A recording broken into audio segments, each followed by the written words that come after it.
दोस्तों, I am quite sure कि आप सभी लोग इस इमेज को देखकर सोच रहे हैं कि हमारी डिस्कशन क्या है। आज हमारी डिस्कशन होने वाली है अबाउट स्ट्रे डॉग्स। हमारी डिस्कशन होने वाली है गली के आवारा कुत्तों के बारे में। आप जानते हैं कि हमारे देश में स्ट्रे डॉग्स एक मेनेज बना हुआ है, एक बहुत बड़ी प्रॉब्लम बनी हुई है। हर ऑल्टरनेट डे हमें खबरें आती है कि स्ट्रे डॉग का अटैक हुआ बच्चों पे, औरतों पे या फिर बूढ़ों पे। कई सारी रेबी से रिलेटेड डेथ्स की भी न्यूज़ हम लोग देख चुके हैं। तो आज हम लोग एक एलैबोरेट डिस्कशन करेंगे about the manage of stray dogs in India. ये जो डिस्कशन है it is important for all the general studies papers. GS paper 1 में इंडियन सोसाइटी से इसको हम लोग कनेक्ट कर सकते हैं। जीएस पेपर 2 में हम लोग एनिमल और एनिमल वेलफेयर से जुड़े हुए लॉस के बारे में डिस्कशन करेंगे। GS 3 it is already connected with health and wild life. In fact GS paper 4 के लिए भी डिस्कशन काफ़ी ज़रूरी हो जाता है। ऑल्दो इस चर्चा में I am not going to discuss it elaborately from the perspective of GS 4, लेकिन ये जो इमेज है ये आपको एक आइडिया जरूर दे देगी किस तरह से इस टॉपिक को प्रिपेयर करना है आपको फ्रॉम एथिक्स पर्सपेक्टिव। एक तरफ है इमेज एक महिला की जो काफ़ी कंपैशनेट है टुवर्ड्स स्ट्रे डॉग्स, उन्हें शायद खाना खिला रही है। लेकिन दूसरी तरफ आप खबर देख सकते हो कि स्ट्रे डॉग्स ने 8 ईयर ओल्ड गर्ल के ऊपर अटैक किया, उसको हॉस्पिटलाइज किया। जैसे कि मैंने आपको बताया कि हर ऑल्टरनेट डे हमें इस तरह की खबरें मिल जाती है। तो ये एक क्लासिकल कनंड्रम है, एक एथिकल डायलेमा है कि जो स्ट्रे डॉग्स हैं, जो गली के आवारा कुत्ते हैं, क्या उन्हें कंपैशनेट भावना से देखें या फिर उन्हें एक सोसाइटल मेनेज के पर्सपेक्टिव से देखा जाए। इस डायलेमा को रिजॉल्व करना एक इंपॉर्टेंट एथिकल क्वेश्चन बन जाता है आपके लिए। तो इसके ऊपर थोड़ा सा प्रिपरेशन जरूर कीजिएगा। इन द मीन टाइम आज हमारी डिस्कशन होने वाली है problem of stray dogs in India in a very elaborate sense connected to GS 1, 2 and 3। तो चलिए चर्चा की शुरुआत करते हैं। इस डिस्कशन में हम लोग स्ट्रे डॉग से जुड़े हुए कुछ नंबर्स को जानेंगे, कुछ स्टैटिस्टिक्स मैं आपको बताऊंगा। उसके बाद उनसे जुड़े हुए जो इश्यूज है उनको हम लोग एलैबोरेटली डिस्कशन करेंगे। इंडिया में क्या लीगल फ्रेमवर्क है, किस तरह की लीगल टैंगल्स है, जुडिशरी का क्या स्टांस रहा है, उसके ऊपर भी डिस्कशन करेंगे। और इस चर्चा का अंत हम लोग करेंगे वे फॉरवर्ड के साथ, कुछ सजेशंस के साथ। अगर आप UPSC civil service examination mains 2025 की तैयारी कर रहे हैं तो ये टॉपिक आपके लिए बहुत ज़रूरी बन जाता है। तो जैसे कि मैंने आपको बताया, India is facing a severe stray dog crisis which has reached a very alarming proportion. ये एक पब्लिक हेल्थ इशू है, वाइल्ड लाइफ कंजर्वेशन का इशू है, अर्बन गवर्नेंस से जुड़ा हुआ इशू है। इन जनरल सोसाइटी के लिए बहुत सारे डेंजर्स इससे आ रहे हैं। जैसे कि मैंने आपको बताया that we get so many news reports every day, every alternate day. In fact कुछ दिनों पहले ही मैंने हमारे यहाँ पे लोकल में भी खबर देखी कि स्ट्रे डॉग्स ने एक छोटे से बच्चे के ऊपर अटैक किया। लकीली बच्चे की डेथ नहीं हुई, the child was hospitalize and was discharge later on. अब सबसे पहली चीज़ आपको जाननी है कि हमारे देश में कितने स्ट्रे डॉग्स हैं। गवर्नमेंट का कोई डेटा नहीं है। Animal Welfare Board of India ने आरटीआई का रिप्लाई करते हुए बताया कि उनके पास इस तरह की कोई स्टैटिस्टिक्स नहीं है। लेकिन अलग अलग जो रिपोर्ट्स है वो एस्टिमेट करती है कि इंडिया में स्ट्रे डॉग की population is somewhere around 60 to 62 million, यानी कि 6 करोड़ से भी ज़्यादा स्ट्रे डॉग्स हैं। अब जब मैं स्ट्रे डॉग्स बताऊंगा आपको, इनका मतलब है आवारा कुत्ते, यानी कि जिनका कोई ओनर नहीं होता। आपको ध्यान रखना है, हम लोग पेट डॉग की बात नहीं कर रहे हैं जहां पे फैमिली किसी एक पेट को रखे हुए हैं, उनके बारे में बात नहीं कर रहे। स्ट्रे डॉग्स जिनका कोई ओनर नहीं, यानी कि गली के आवारा कुत्ते। तो free ranging stray dogs India में 6 करोड़ से भी ज्यादा ऊपर है। कुछ स्टैट्स के बारे में जानते हैं। 2024 में डॉग बाइट की केसेस इंडिया में 21.95 मिलियन देखे गए, which led to 37 deaths immediately. 2023 में यही आंकड़ा था 30 million dog bite cases which led to 286 deaths in India. It has become a serious problem of public health. On an average ये बताया जाता है कि भारत देश में 5,700 से भी ज्यादा डॉग बाइट्स होते हैं एवरी डे। और इनके सबसे बड़े विक्टिम कौन है? सबसे बड़े विक्टिम हैं छोटे बच्चे। Child victims are more. Over 519,000 children under 15 were bitten in 2014। 5 lakh से भी ज्यादा बच्चों को डॉग बाइट हुआ 2024 में।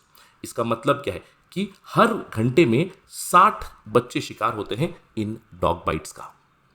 अब इससे प्रॉब्लम क्या होती है? देखिए, डॉग बाइट के स्टैट्स में ही हमें सबसे बड़ा प्रॉब्लम डॉग बाइट का है वो है रेबीज का। रेबीज बीमारी हो जाती है। रेबीज से जुड़े हुए भी कई सारे वायरल वीडियोस हम लोगों ने रिसेंट टाइम्स में देखे हुए। Rabies ultimately leads to madness, right? तो इंडिया में रेबीज की मात्रा वर्ल्ड के प्रोपोर्शन में देखी जाए तो बहुत ज़्यादा है। WHO के अकॉर्डिंग हर साल 18,000 से भी ज़्यादा डेथ्स होती है because of rabies. I am not talking about dog bytes but rabies की वजह से। रेबीज की वजह से 18,000 से भी ज़्यादा डेथ्स होती है और उनमें से 36% इंडिया कंट्रीब्यूट करता है। Recently ICMR, Indian council for medical research की एक एस्टिमेट ने बताया है कि 5,726 ह्यूमन रेबीज केसेस के deaths were seen annually in India.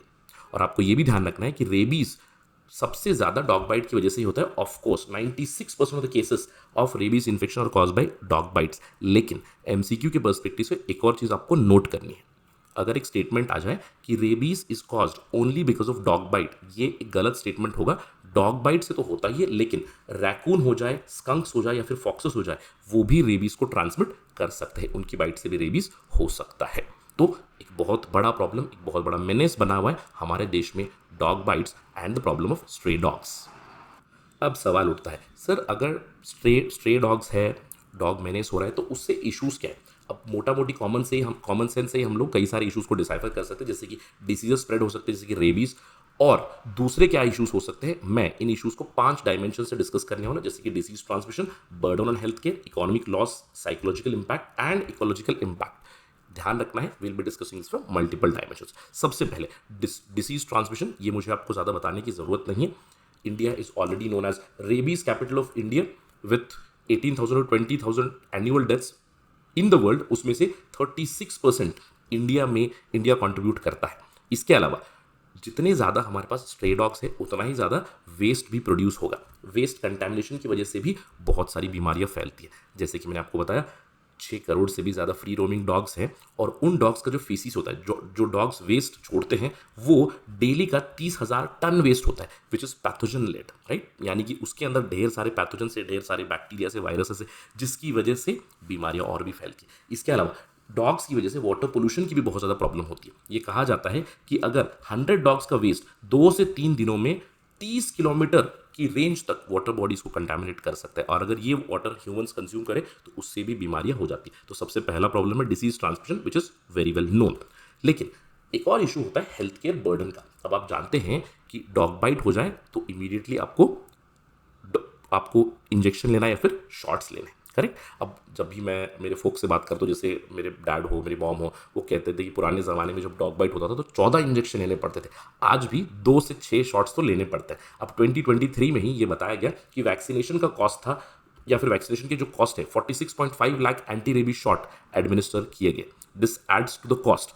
अब इसको आप एक दूसरे एंगल से देखोगे तो इंडियन फार्मास्यूटिकल सेक्टर के लिए पॉजिटिविटी देखी जा सकती है, बट अगेन हेल्थ केयर के ऊपर बर्डन तो होगा ही होगा। इसके अलावा इंडिया में ऑलरेडी हमारा health care system is overwhelmed. Doctors की शॉर्टेज है, नर्सेस की शॉर्टेज है। इन सब चीज़ों में डेली डॉग बाइट के केसेस और भी ज़्यादा बढ़ जाए तो हमारा जो हेल्थ इंफ्रास्ट्रक्चर है वो ओवरवेल्म ज़रूर हो जाएगा। इसके अलावा इकोनॉमिक इंपैक्ट जरूर होगा डॉग बाइट की वजह से। ऑल्दो हम इसको स्पेसिफिकली एक नंबर तो नहीं बता सकते, सरकार की तरफ से कोई नंबर नहीं है, लेकिन मैसिव एक्सपेंडिचर होता है in this particular sector without a lot of results. Root cause को एड्रेस नहीं कर रहे हैं, सरकार की तरफ से स्पेंडिंग है, हेल्थ का खर्चा है। CEGH एक पब्लिकेशन है, उनके अनुसार एनुअल इकोनॉमिक बर्डन इंडिया में पड़ता है अबाउट $8.6 बिलियन का। इसके अलावा साइकोलॉजिकल इंपैक्ट तो होगा ही होगा। देखिए, जितना ज़्यादा स्ट्रे डॉग्स का इंसिडेंट या फिर स्ट्रे डॉग्स बढ़ते जाएंगे, उतना ज़्यादा लोगों के ऊपर खतरा होगा।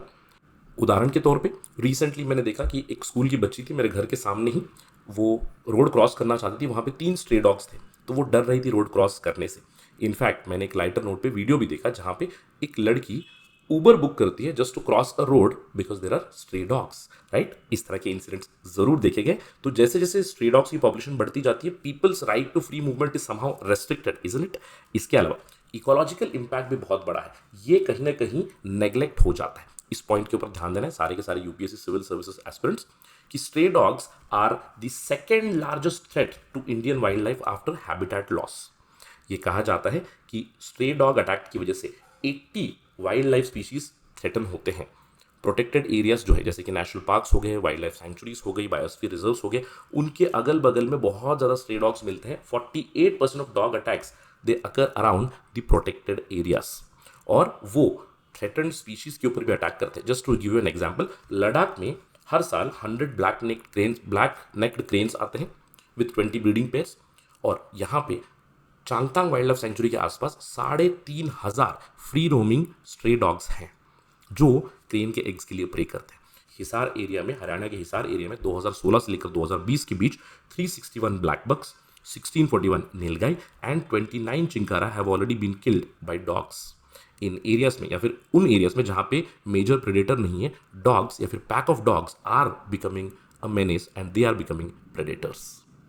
Alright, so this is the problem of dog menace in India. अब आपके दिमाग में सवाल है, सर ये डॉग्स का मेनेस तो बढ़ता हुआ ही जा रहा है, क्यों बढ़ता हुआ जा रहा है, सरकार कुछ नहीं कर रही क्या? तो सबसे पहले समझते हैं क्यों बढ़ता हुआ जा रहा है। देखिए, इंडिया में there is a huge problem of lack of proper animal birth control programmes. किस तरह के प्रोग्राम्स है मैं आपको थोड़ी देर में समझाता हूँ। इसके अलावा इंडिया में काफी इररेस्पॉन्सिबल ओनरशिप भी होती है। इररेस्पॉन्सिबल ओनरशिप मतलब समझ लीजिए आपने एक पेट डॉग ले लिया है और अब आपसे वो जम नहीं रहा है, तो आप उसको अबैंडन कर दोगे, it becomes a stray dog.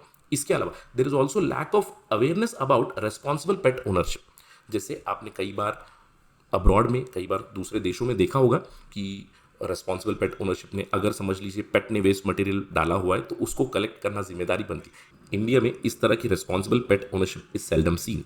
इसके अलावा इंडिया में there is poor waste management. बहुत जगह पे आपको कूड़ा कचरा मिलेगा, कलेक्ट किया हुआ नहीं रहेगा, लोग इधर उधर कूड़ा कचरा फेंकते रहेंगे, स्ट्रे डॉग्स की पॉपुलेशन वहाँ पे बढ़ती हुई जाएगी। ऑल दो अर्बन एरियाज में ज़्यादा देखी गई, बट आजकल रूरल एरियाज में ये प्रॉब्लम देखी जा रही है। इसके अलावा there is a religious belief and a compassionate angle to it, जहाँ पे मैं कहूँगा रिसेंटली एक केस भी मैं पढ़ रहा था, जहाँ पे एक सोसाइटी में, एक रेसिडेंट वेलफेयर एसोसिएशन में दो लोगों की लड़ाई हुई। एक लेडी स्ट्रे डॉग्स को फीड कर रही थी और दूसरी लेडी उसके खिलाफ आपत्ति जता रही थी, तो it eventually reach to judiciary as well. तो हमारे यहाँ पे रिलीजियस बिलीफ की वजह से, कंपैशनेट ग्राउंड्स की वजह से स्ट्रे डॉग्स हो गए, एनिमल्स हो गए, उनको उनकी तरफ कंपैशनेट ट्रीटमेंट ज़रूर होती है, लेकिन वहाँ पे कहीं ना कहीं एक रेगुलेशन की ज़रूरत है। इसके अलावा इंडिया में इनएडिक्वेट एनिमल वेलफेयर लॉज ज़रूर है और उसकी इंप्लीमेंटेशन बड़ी पुअर है। किस तरह के लॉस है, will talk about in some time. Apart from that, dog से ही जुड़ा हुआ एक और इशू भी है कि डॉग्स का जेस्टेशन पीरियड बड़ा शॉर्ट होता है। जैसे अब ह्यूमंस में हम लोग जेस्टेशन पीरियड 9 महीने का होता है, 9 मंथ्स के बाद द चाइल्ड इज डिलीवर्ड और द बेबी इज बॉर्न। लेकिन डॉग्स में pregnancy can vary from 56 days to 70 days. तो ऑन एन एवरेज 2 महीने के आसपास around 63 days is the average gestation of dogs. और एक जेस्टेशन पीरियड के बाद 2 से 12 पपीज बॉर्न हो सकते हैं। तो 2 महीने के भीतर सडनली पॉपुलेशन 12 से बढ़ जाती है। सो इसकी वजह से स्ट्रे डॉग्स का नंबर काफ़ी ज़्यादा बढ़ जाता है। अब इसके अलावा सर ठीक है, I understood why the stray dog numbers is increasing, but हमारी सरकार को भी तो कुछ करने की ज़रूरत है। हमारे कुछ रूल्स एंड रेगुलेशंस भी होने चाहिए। बिल्कुल हमारे पास हैं, लेकिन इंप्लीमेंटेशन का इशू ज़रूर है। अगर हम लोग लीगल फ्रेमवर्क की बात करें, इंडिया में prevention of cruelty to animals act है 1960, जिसके तहत एनिमल्स की तरफ क्रूएल्टी अगर की जाएगी, कुत्तों की तरफ क्रूएल्टी हो, दूसरे एनिमल की तरफ क्रूएल्टी हो, तो पनिशमेंट हो सकती है। इस एक्ट के तहत animal Welfare Board of India को एस्टैब्लिश किया गया। अब ध्यान रखना है, animal Welfare Board of India के पीछे एक बहुत ही इंपॉर्टेंट पर्सनालिटी भी इन्वॉल्व है। मैं चाहता हूं कि आप रिसर्च करें एंड कमेंट सेक्शन में मुझे बताएं कि जब भी animal Welfare Board of India की बात होती है तो किस पर्सनालिटी की बात होती है। That personality is not just connected to animal welfare but also connected to Bharatanatyam. Do let me know in the comment section. अब ये जो बोर्ड है एक्सप्लिसिटली प्रोहिबिट करता है एनिमल्स को अबैंडन करना और ओनरशिप रेस्पॉन्सिबिलिटीज को भी डिफाइन करता है। रिसेंट टाइम्स में Animal Welfare Board of India के खिलाफ कुछ क्रिटिसिज्म जरूर आई हुई है कि it is not remained a regulatory body और an advisory body, but it has gain more and more powers करके। अब इसी एक्ट के तहत we have animal birth control rules. सबसे पहले 2001 में आए थे और रिसेंटली 2023 में रिवाइज किए गए by ministry of fisheries, animal husbandry and dairying. अब यहाँ पे ये जो एबीसी रूल्स है, एनिमल बर्थ कंट्रोल रूल्स है, ये जो रूल्स है उनसे जुड़े हुए भी कुछ प्रॉब्लम्स है। जैसे समझते हैं, पहले रूल्स को समझते हैं, then will understand the problems. 2023 के रूल्स है वो प्रिस्क्राइब करते हैं एबीसी प्रोग्राम, जहां पे स्टेरिलाइजेशन की बात करते हैं। स्पेशली डॉग्स के लिए काफी इंपॉर्टेंट है स्टेरिलाइजेशन और इम्यूनाइजेशन, यानी कि इनको इम्यूनाइज करें और इनकी पॉपुलेशन को कंट्रोल करने के लिए इनको स्टेरिलाइज करें। ऑलराइट, तो stray dogs it should be done by, stray dogs को स्टेरिलाइज करना है, it should be done by local self government.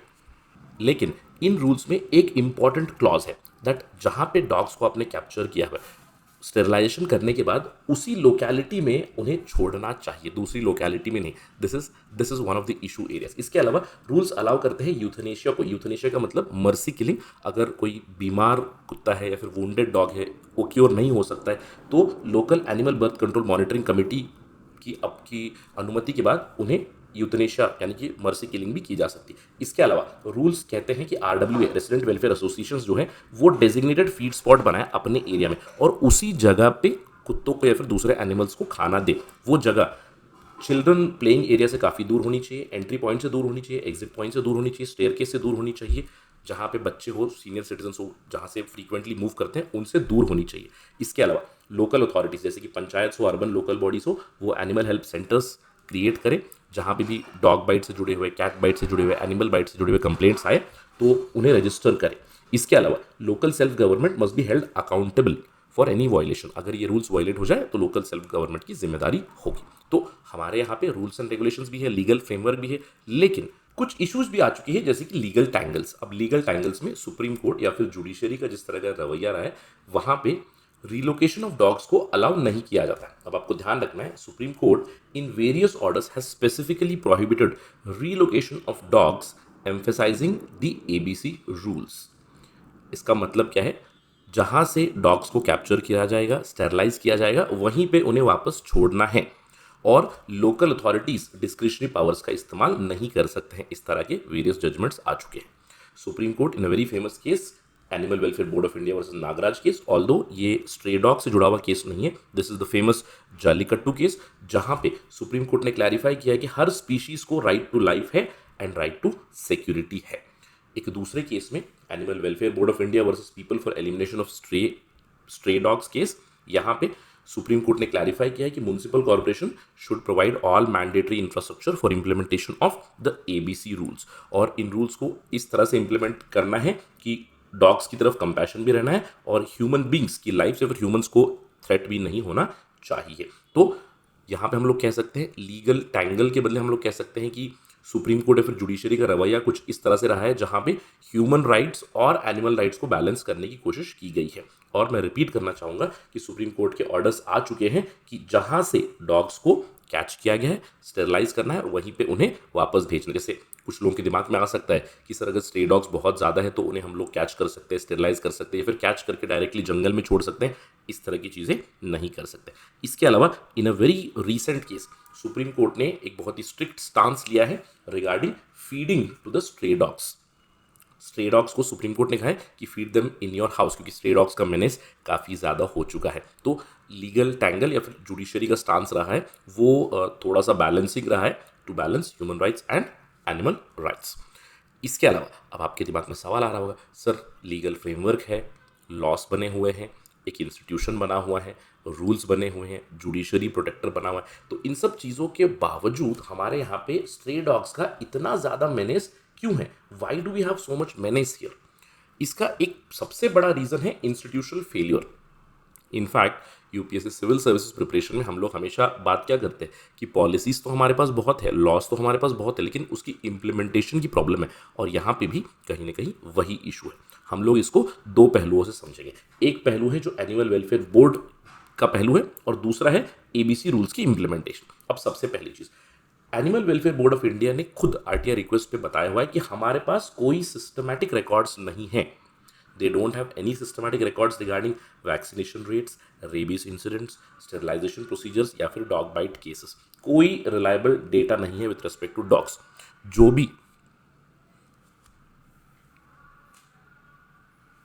जो भी हमारे पास इंफॉर्मेशन है वो अलग अलग रिसर्च रिपोर्ट्स की है। तो एक तो हमारे पास डेटा की डेफिशिएंसी है। डेटा अगर सही रहेगा तो हम लोग पॉलिसी को इंप्लीमेंट भी कर सकते हैं, पॉलिसी को प्लान कर सकते हैं, इंप्लीमेंट कर सकते हैं और रिजल्ट्स ला सकते हैं, लेकिन डेटा इटसेल्फ इज मिसिंग। और दूसरा है कि जो स्टेरिलाइजेशन प्रोग्राम है अंडर द एबीसी रूल्स, यहाँ पे एक रिसर्च स्टडी हुई है एमरी यूनिवर्सिटी की, अत्री की भी, उन्होंने क्लियरली बताया हुआ है कि अलग अलग जो म्यूनसिपैलिटीज है, जो लोकल सेल्फ गवर्नमेंट की बॉडीज है, वो स्टेरिलाइजेशन का जो टारगेट सेट करती है, it is not according to the number of dogs, क्योंकि वहाँ पे डॉग का डेटा है ही नहीं। It is according to the budgets and available facilities. So it's all according to ease और convenience, not according to people's safety. Generally sterilisation का rate कम से कम 90% होना चाहिए for a minimum of 10 years, ताकि हम लोग स्ट्रे डॉग्स की पॉपुलेशन को रिड्यूस करें, एक स्टेबल लेवल पे लाए। लेकिन ये नहीं होता है। Sterilisation rates are extremely low in many urban local bodies. इसके अलावा sterilisation procedure itself are quite unsafe among animals. यहाँ पे हाफ से भी ज़्यादा जो स्टेरिलाइज डॉग्स होंगे उनकी डेथ हो जाती है, विच रेंडर्स द एंटायर इंटरवेंशन इनएफेक्टिव। तो मेन प्रॉब्लम है इंप्लीमेंटेशन की रादर देन रूल्स, रेगुलेशंस और पॉलिसी अवेलेबिलिटी। अब क्वेश्चन होता है, सर हम लोग क्या कर सकते हैं? देखिए, सबसे पहली चीज़ तो है कि जो पॉलिसी आपके पास है उस पॉलिसी का इफेक्टिव इम्प्लीमेंटेशन करें, यानी कि जो एनिमल बर्थ कंट्रोल 2023 की पॉलिसीज है उसे म्यूनसिपल बॉडीज़ को, लोकल सेल्फ गवर्नमेंट को सही से इंप्लीमेंट करनी है, प्रॉपर टारगेट्स के साथ इंप्लीमेंट करनी है। उससे पहले डेटा कोलेक्शन करना बहुत ज़रूरी है हमारे पास। We need immediate rules and regulations for comprehensive data collection and monitoring. Apart from that, as immediate measure हम लोग कर सकते हैं कि सिस्टमैटिक रिमूवल करें स्ट्रे डॉग्स का। जहाँ पे भी स्ट्रे डॉग्स की बहुत ज़्यादा केसेस है वहाँ पे शेल्टर्स बनाएं, रीहोमिंग करें, ह्यूमन यूथनेशिया प्रोग्राम्स ला सकते हैं। प्रॉपर रिसोर्स एलोकेशन करनी पड़ेगी प्रोटेक्टेड एरियाज में। प्रोटेक्टेड एरियाज के आसपास बहुत सारे स्ट्रे डॉग्स हैं जहाँ पे जो सेंसिटिव वाइल्ड लाइफ को, थ्रेटन वाइल्ड लाइफ को खतरा कर रहे हैं, तो वहाँ पे स्पेसिफिक इंटरवेंशन की ज़रूरत है। जो भी हमारे लॉस अभी है, जैसे कि एनिमल क्रुएल्टी एक्ट है हमारा 1960 का, उसको हमें हमारे वाइल्ड लाइफ प्रोटेक्शन एक्ट 1972 के साथ अलाइन करने की ज़रूरत है। साथ ही साथ रेस्पॉन्सिबल पेट ओनरशिप को प्रमोट करना बहुत ज़रूरी है इंडिया में। जैसे कि मैंने आपको बताया कि इंडिया में very seldom pet owners are responsible.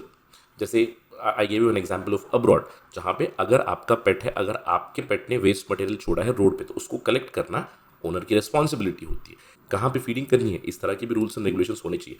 और हमारे देश में पब्लिक फीडिंग को रोकना बहुत ज़रूरी है। सबसे पहले ध्यान रखना है, I am not against animals और I am not against dogs, ये ध्यान रखना है। पब्लिक फीडिंग के कुछ रूल्स एंड रेगुलेशंस बनाने की ज़रूरत है। इसके अलावा हमें हमारे देश में एजुकेशन और अवेयरनेस लाने की ज़रूरत है जनता में। हम लोग प्रमोट कर सकते हैं कि स्ट्रे डॉग्स को अडॉप्ट करें, एनकरेज करें इंडियन डॉग्स की अडॉप्शन को, एनकरेज करें कि इंडियन डॉग ब्रीड जो है उन्हें प्रमोट करने की ज़रूरत है। You do know that pets की जब बात होती है, बहुत महंगे ब्रीड्स, राइट, अलग अलग देशों से बहुत महंगे ब्रीड्स आ रहे हैं। पीपल आर यूजिंग देम और people are taking them as pets. Instead of that, if everybody takes an Indian dog as a pet, I think problem solve हो सकती है। तो कहीं ना कहीं ये एक प्रोएक्टिव स्टेप ज़रूर आ सकता है। So these are some of the things which can be done. Again, short term में जो भी इम्प्लीमेंटेशन है एबीसी प्रोग्राम की, उसको अच्छे से करने की ज़रूरत है और सिस्टमैटिक रिमूवल की ज़रूरत है, specially from the flash point जहाँ पे बहुत ज़्यादा केसेस आ रहे हैं। उसके अलावा लॉन्ग टर्म में हमें डेटा के ऊपर काम करने की ज़रूरत है, लॉस को अलाइन करने की ज़रूरत है और लोगों में अवेयरनेस लाने की ज़रूरत बहुत ज़्यादा है। So as a way forward, you need to understand that stray dog का जो प्रॉब्लम है, जो गली के आवारा कुत्तों का प्रॉब्लम है, वो केवल एक लीगल स्टैंड पॉइंट से हम लोग देख नहीं सकते। Yes, it is a legal issue, it is ecological issue, it is public health issue, societal issue है, ओवरऑल एक मल्टी डिसिप्लिनरी इशू है। तो मल्टी डिसिप्लिनरी सोल्यूशन की ही ज़रूरत है। अभी फिलहाल जो हमारे पास सोल्यूशंस है, they are mostly through the ineffective sterilisation programmes. तो हमें एक होलसम सोल्यूशन लाने की ज़रूरत है, जहाँ पे पॉलिसी रिफॉर्म लाए, साइंटिफिक मैनेजमेंट लाए, साथ ही साथ पब्लिक हेल्थ को प्रायोरिटाइज करें। हमें बैलेंस करना है पब्लिक हेल्थ को भी और हमें बैलेंस करना है एनिमल राइट्स को भी। तो यहाँ पे मैं डिस्कशन का एंड करना चाहूँगा कुछ इंटरनेशनल एक्सपीरियंस आपको बताकर, कुछ सक्सेसफुल मॉडल्स के बारे में आपको बताता हूँ। जैसे United states of America, US में सालाना 2 से 3 मिलियन डॉग्स और कैट्स को यूथनाइज किया था। जो भी इल है, जो भी अनरिकवरेबल डॉग्स कैट्स है, उन्हें यूथनाइज किया था इन अ वेरी ह्यूमन वे। साथ ही साथ यूएस में there is a zero tolerance policy for street animals. Apart from that, comprehensive vaccination programme होता है, स्पेशली अनओन्ड एनिमल्स की रिमूवल की जाती है। साथ ही साथ complete animal and pet vaccination किया जाता है यूनाइटेड स्टेट्स ऑफ अमेरिका में। अब आपको लग रहा होगा सर इतनी स्ट्रिक्ट पॉलिसी है, लेकिन हम लोग बड़ी कंट्रीज में, या फिर हम लोग इन जनरल पीटा के बारे में बात करते हैं, people for ethical treatment of animals है, तो पीटा के ऊपर भी कुछ एलिगेशन जरूर लगते हैं कि उनकी policies towards developing and least developing countries कुछ और होती है और डेवलप कंट्रीज के खिलाफ कुछ और होती है। क्योंकि डेवलप कंट्रीज में बहुत ही स्ट्रिक्ट रूल्स एंड रेगुलेशंस होते हैं विद रिस्पेक्ट टू एनिमल्स, तो उनके प्रति ज़्यादा क्रिटिसिज्म नहीं होती है। फिर कहीं ना कहीं पेटा की दोगलापन के बारे में भी कई सारे लोग डिस्कशन करते हैं। इसके अलावा जापान की एक एग्जाम्पल है, काफ़ी पुरानी एग्जाम्पल है जापान के ओसाका प्रीफेक्चर की। जैसे हमारे पास स्टेट होते हैं, वैसे जापान में प्रीफेक्चर है। जापान के ओसाका प्रीफेक्चर में 7 ईयर का टाइमलाइन लगाया गया था, फ्रॉम 1914 टू 1921, यानी कि 7 ईयर्स में रेबीज को कंप्लीटली एलिमिनेट करना है। तो यहाँ पे पेट डॉग्स को लीश किया गया, कंप्लीटली वैक्सीनेट किया गया। साथ ही साथ जो भी अनओन डॉग्स हैं उन्हें कंप्लीटली रिमूव किया गया। सो इससे रेबीज को एलिमिनेट किया 1914 से लेकर 1921 तक। तो कुछ सक्सेसफुल मॉडल्स हैं from which we can learn and develop our policy and bring certain policy reforms.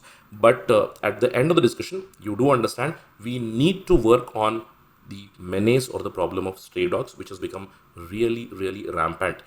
In fact, let me share a small story from my own experience. मुझे याद है, I think 2016 का मेंस था। एक मेरे दोस्त के साथ हो गया ओल्ड जमनगर में। मेंस के 2 दिन पहले एक स्ट्रीट डॉग ने उसको काट लिया।